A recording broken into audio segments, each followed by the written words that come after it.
నమస్తే, welcome to Telugu రాజ్యం. తెలంగాణలో అయితే కొత్తగా పార్టీ పురుడుకొస్తున్న పరిస్థితి. సో తీన్మార్ మల్లన్న ఆధ్వర్యంలో కొత్తగా తీన్మార్ మల్లన్న గారు పార్టీ పెట్టారు. ఆ పార్టీ పేరేమో తెలంగాణ రాజ్యాధికార పార్టీ. ఆ పార్టీకి సంబంధించిన కొంతమంది కార్యకర్తలు, నేతలు ఉన్నారు. వారితో మాట్లాడే ప్రయత్నం చేద్దాం. ఏంటంటే తెలంగాణలో కొత్తగా తీన్మార్ మల్లన్న కొత్తగా పార్టీ పెట్టారు. ఆ పార్టీ పేరేమో తెలంగాణ రాజ్యాధికార పార్టీ. మరి ఈ పార్టీ నిలుస్తుందా, మరి ఎక్కడి దాకా వెళ్తుంది, ఏంటి పరిస్థితి, అసలు ఏం చెప్తారు ఈ పార్టీ గురించి? 100% నిలుస్తుందండి. 2025లో మీకు గ్యారంటీగా అధికారం కోసం బీసీ రాజ్యాధికారం సాధిస్తాం. బీసీ రాజ్యాధికార లక్ష్యం ఏంటంటే అందరూ సమానత్వ న్యాయమే. ఇప్పుడున్న రాజకీయ పార్టీలు ఏమైనా చూసుకోండి, మీరు అన్ని అగ్రవర్ణాలకు చెందినయే. మేము ఆ పార్టీలో ఉంటే కిరాయిలలో ఉన్నట్టే. ఈరోజు మీ సొంత ఇల్లు కట్టుకున్నాం. మేము కాంగ్రెస్ పార్టీకి ఒక చరిత్ర ఉంది, ప్లస్ దానికి టీఆర్ఎస్ పార్టీ కూడా చరిత్ర ఉంది, బీజేపీ కూడా చరిత్ర ఉంది. కానీ ఆ మూడు పార్టీలు కూడా అగ్రవర్ణాలే. ఇలా దేశంలో 60% పైన ఉన్నాం బీసీలం. కానీ ఇలా సంపద మొత్తం వారి చేతిలో ఉంటుంది. ఆల వర్గాలు అభివృద్ధి చెందుతున్నాయి. కావున రాజ్యాధికారంతోనే సర్వరోగాల నివారణ అనేది రాజ్యాధికారంలో సాధ్యము అనే విధంగా మల్లన్న గారు పార్టీని రూపకల్పన చేశారు. బీసీ రాజ్యాధికారంతో అన్ని వర్గాలకు న్యాయం జరుగుతుంది. ఎందుకంటే దీంట్లో కూడా అగ్రవర్ణాలు కూడా పీట వేస్తూ ఉన్నాం. ఎందుకంటే మాకు మొదటి నుంచి కూడా అన్ని కోణాల్లో మాకు అన్యాయం జరుగుతూ వచ్చింది. విద్యాపరంగానే, ఉద్యోగపరంగానే, రాజకీయ పరంగా అన్ని విధాలుగా అన్యాయం జరుగుతూ వచ్చినది.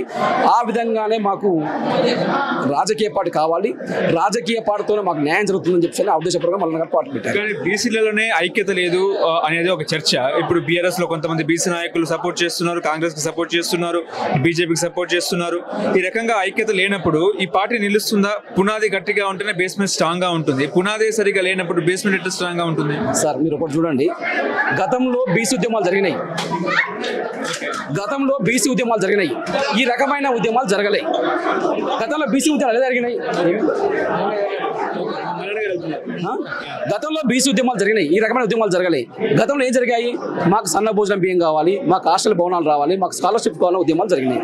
ఈ రోజు మల్లన్న గారు ఏం తీసుకొచ్చారంటే ఇవన్నీ మందుకు ఇవి అంటే వాళ్ళ కాలం మనం అనుకోవడం ఏంటి? రాజ్యాధికారం మనదైతే, ఈ రాజ్యం మనదే కదా, ఈ దేశం మనదే కదా, దేశం సంపద మనదే కదా, ఇవన్నీ మనకే అయిపోతే మనం సులభంగా అన్ని చేసుకోవడం అని చెప్పి మల్లన్న గారు ఈ కాన్సెప్ట్ తీసుకోవాలి. ఇలా గ్రామాన్ని చర్చ నడుస్తుంది అంటే దానికి మల్లన్నే కారణము. వీళ్ళందరూ కాంగ్రెస్ మీకు 42% రిజర్వేషన్ కల్పించింది, బీసీల కోసం రిజర్వేషన్ కల్పించింది. ఆ రిజర్వేషన్ లో మీకు ఉద్యోగ ఉపాధి అవకాశాలు కూడా కల్పిస్తామని కాంగ్రెస్ ప్రభుత్వం చెప్తున్నా కూడా ఎవరు కూడా ధర్నాలు చేస్తలేరే, ఎవరు మా కోసం పార్టీ ఉండాలని చెప్పేసి ఎవరు దీక్షలు చేస్తలేరే. సార్ ఇప్పుడు కాంగ్రెస్ పార్టీ కామారెడ్డిలో డిక్లరేషన్ భాగంగా 2% రిజర్వేషన్ ఇస్తా అని చెప్పేసి 42 రిజర్వేషన్ చట్టబద్ధంగా చేస్తుందా? ఇలా శాసనసభలో బిల్లు పెట్టింది, శాసన మండలి కూడా బిల్లు పెట్టాలి. శాసన మండలి బిల్లు రాకుండా గవర్నర్ దగ్గరికి వెళ్ళింది. ఇలా గవర్నర్ బిల్లు ఎక్కడికి వెళ్ళాలి? రాష్ట్రపతి దగ్గరికి వెళ్ళాలి, అంటే లోక్సభకి వెళ్ళాలి, లోక్సభలో బిల్లు పెట్టాలి. లోక్సభలో బిల్లు అంటే గతంలో తమిళనాడు ప్రభుత్వం కూడా 60% రిజర్వేషన్ తమిళనాడులో కూడా రిజర్వేషన్ అమలు చేసింది బీసీలకి. అప్పుడు ఏం చేసింది జయలలిత గారు? అక్కడ ఉన్న ప్రతిపక్షాలని అందరినీ తీసుకెళ్ళింది ఢిల్లీకి. ఈరోజు కాంగ్రెస్ పార్టీ పని చేసిందా? ఎవరిని తీసుకెళ్ళి? ఒకసారి మోడీ గారు ఇస్తుంటే కూడా ఇక్కడ రేవంత్ రెడ్డి ఒప్పుకోరు, ఇక్కడ ఉన్న రెడ్లు ఒప్పుకోరు. ఇది ఏంటంటే కొంచెం నాటకీయంగా నమ్మకం కోసం నమ్మబలికే విధంగా నాటకం తప్ప వీళ్ళు ఏం లేదు. వాళ్ళు చట్టపరంగా అమలు చేయట్లేరు. ఓన్లీ ప్రజల్ని మోసం చేయడానికి, బీసీ ప్రజలను మోసం చేయడానికి విధంగానే వాళ్ళు చెప్తా ఉన్నారు తప్ప ఎక్కడ కూడా చట్టపరంగా జరగట్లేదు. తీన్మార్ మల్లన్న సీఎం అవుతారా? 100% అవుతారండి. ఇలా గతంలో చూసుకోండి, ఎన్టీ రామారావు గారు చూశారు. ఎన్టీ రామారావు గారికి ఇదే వచ్చింది ఫాలోయింగ్.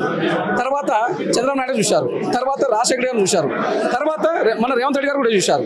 ఈ రోజు రాష్ట్రంలో నలుమూలల మల్లన్న గారి గురించి చర్చ నడుస్తుంది.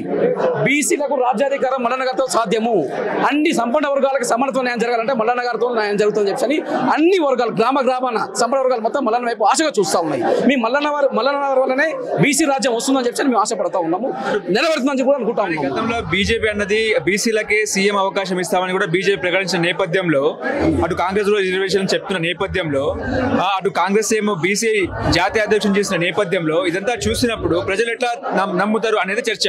సార్ ఇప్పుడు బీసీ సీఎం అని చెప్పేసి అని మన గత ఎలక్షన్ లో చెప్పారు. మరి వీళ్ళు ఎందుకు, మరి కిషన్ రెడ్డి ఎందుకు ఎమ్మెల్యేగా పోటీ చేయాలండి? పిఠారేంద్ర ఎమ్మెల్యేగా ఎందుకు పోటీ చేయలేదు? అంటే బీసీ సీఎం అవుతాడని చెప్పేసి ఉద్దేశపూర్వకంగా వెనకాల ఉన్నది భాగమే కదా. ఇది ఏంటంటే ప్రజలని మోసం చేసిన తత్వం తప్ప వేరేది ఏం లేదని చెప్పి తెలియజేస్తాను. జ్యోతి గారు, ఏంటండి ఇప్పుడు తెలంగాణలో పార్టీ అవసరమా, బీసీలో కొత్త పార్టీ అవసరమా అంటే ఏం చెప్తారు? డెఫినెట్గా అవసరం అండి. మీరు గతంలో నేషనల్ పార్టీలైన బీజేపీ, కాంగ్రెస్ పరిపాలన చూస్తున్నారు సెంట్రల్లో. ఇక్కడ మనము కరెంట్గా కాంగ్రెస్ పరిపాలన కూడా చూస్తున్నాం. బీఆర్ఎస్తోని ప్రజలు బీఆర్ఎస్ పార్టీతోని విసుకెత్తిపోయారు కాబట్టి కాంగ్రెస్ పార్టీని గెలిపించారు. ఈ పార్టీలన్నీ కూడా ఫెయిల్ అయ్యాయి, ప్రజలకి సర్వీస్ చేయడంలో ఫెయిల్ అయింది. కాబట్టి డెఫినెట్గా ఈ తరుణంలో కొత్త పార్టీ అవసరం ఉంది. స్పెషల్లీ బీసీలకు కూడా చాలా అవసరం ఉంది. చరిత్ర చూస్తే కూడా చాలా బీసీలను అనగదొక్కారు అన్ని పార్టీలు కలిసి. ఏ ప్రభుత్వం అయినా బీసీలకు ఏం తక్కువ చేసిందని అంటారు అంటే ఏం చెప్తారు? అందరూ మేము అది చేసాం ఇది చేసాం అంటారు, కానీ చరిత్ర చూస్తే పార్టీల చరిత్ర మీరు మనకి స్వాతంత్రం వచ్చినప్పటి నుంచి చరిత్ర చూస్తే మట్టుకి డెఫినెట్గా తొక్కి పడేశారు. ఎందుకంటే నేను ఎల్ఎల్బి చేస్తున్నాను కాబట్టి భారత రాజ్యాంగం గురించి నాకు అవగాహన ఉంది కాబట్టి చెప్తున్నాను. మండల్ కమిషన్ కూడా చాలా క్లియర్గా చెప్పింది 42% రిజర్వేషన్ ఇంప్లిమెంట్ చేయాలని చెప్పేసి. కానీ అప్పుడు సెంట్రల్లో కాంగ్రెస్ పార్టీ ఉన్నది. అప్పుడు ఆ కమిటీ రికమెండ్ చేసిన రిపోర్ట్ని ఇంప్లిమెంట్ చేయకుండా వాళ్ళు వదిలేశారు కాంగ్రెస్ వాళ్ళు. సో దీన్ని బట్టి చూస్తుంటే బీసీలకి అన్యాయం జరిగిందని నేను క్లియర్గా చెప్పొచ్చు. మీకు ఉద్యోగము, వ్యాపారము, రాజకీయాల్లో కనీసం మీకు సీట్లు కూడా ఇస్తలేరా, రిజర్వేషన్ కల్పిస్తలేరా అంటే ఏం చెప్తారు? రిజర్వేషన్ ఇస్తున్నాము అని అంటారు కానీ అది ఎక్కడ ప్రాపర్గా ఇంప్లిమెంట్ అవ్వట్లేదు. సో దాన్ని బట్టి చూస్తే మనకి ఉద్యోగాలలో కానీ చదువులో కానీ ఇప్పుడు చూడండి, ఫీజు రియంబర్స్మెంట్ రావాలి బీసీలకి. ఎక్కడ ఇస్తున్నారండి ఫీజు? మెయిన్గా పిల్లలు చదువుకున్న పిల్లలకి వాళ్ళకి డబ్బులు సంపాదించుకునే స్తోమత ఉండదు. ఏమంటారు, ఫీజు రియంబర్స్మెంట్ పైన డిపెండ్ అయి ఉంటారు. దాన్ని బట్టి చూస్తుంటే మీకే అర్థం చేసుకోవచ్చు. గతంలో కేసీఆర్ మీకు బీసీ బంద్ ఇచ్చారు, అదేవిధంగా బీజేపీ ఏమో సీఎం క్యాండిడేట్ని ప్రకటిస్తామని చెప్పారు. ఇప్పుడు రేపు కాంగ్రెస్ అధికారంలోకి వస్తే బీసీలకి రాజ్యాధికారం అన్నట్టు కూడా చెప్పారు కదా. అవన్నీ బోగస్ అండి, అవన్నీ అన్ని చెప్తారు. ప్రజల ఓట్ల కోసం పబ్బే పెట్టి అధికారంలోకి వచ్చింది కాంగ్రెస్. అది ఇస్తాం ఇది ఇస్తామని అవన్నీ ఫేక్, అవన్నీ నమ్మొద్దండి. మేము బీసీలకు నిజంగా న్యాయం చేస్తుంది మా పార్టీ అని నేను అనుకుంటున్నాను. ఎందుకంటే బీసీల కోసం వచ్చింది కాబట్టి ఈ పార్టీ ఏమన్నా బీసీల కోసం చేయాలి. తీన్మార్ మనం నమ్మకూడదు అన్నట్టు కూడా బయట ఒక చర్చ ఉంది, ఆయన ఏదో చేసుకుంటున్నారని చెప్పేసి. అంటే చేసుకుంటున్నారంటే ఏం చేసుకుంటున్నారు అంటే నాకు మీ ప్రశ్న కొంచెం క్లియర్గా. బ్లాక్ మెయిలర్ అన్నట్టు కూడా మాట్లాడుతున్నారు కదా. బ్లాక్ మెయిలర్ అన్న అయితే నేనైతే ఎక్కడ వినలేదండి. ఇప్పుడు ప్రాబ్లం ఉంది, నాకు ఈ ప్రాబ్లం ఉందని వచ్చినప్పుడు వాళ్ళని గట్టిగా అడిగితే అది బ్లాక్ మెయిలర్ కూడా అంటారు. అయ్యో ఇతను ఎదుగుతున్నాడు అని అంటే బురద జల్లడానికి చాలా మంది ఉంటారు. బ్లాక్ మెయిలర్ అంటారు, ఇంకేదైనా కూడా అంటారు. అది మేము నమ్మం, ప్రజలు కూడా నమ్మొద్దు అని చెప్పేసి చెప్తున్నాను. మీ ప్రణాళిక ఏంది, మీ కార్యాచరణ ఏంది, మీ జెండా ఏంది, మీ ఎజెండా ఏంది, అసలు ఎట్లా వెళ్తారు, ఎందుకు వెళ్తారు? అంటే ఇప్పుడు మా అధ్యక్షులతో మేము డిస్కస్ చేసి ఫర్దర్గా ఎలా వెళ్ళాలని మేము నిర్ణయం తీసుకుంటాం, కానీ అది నా సొంత నిర్ణయం కాదు. ఎవరు పెట్టిస్తారు పార్టీ? ఎవరు పెట్టిస్తారండి? ఎవరికి పెట్టిస్తారు అర్థం కాలేదు. ఎవరు పెట్టిస్తారు పార్టీ? తీన్మార్ మల్లన్న వెనక ఎవరున్నారు, ఏంది కథ?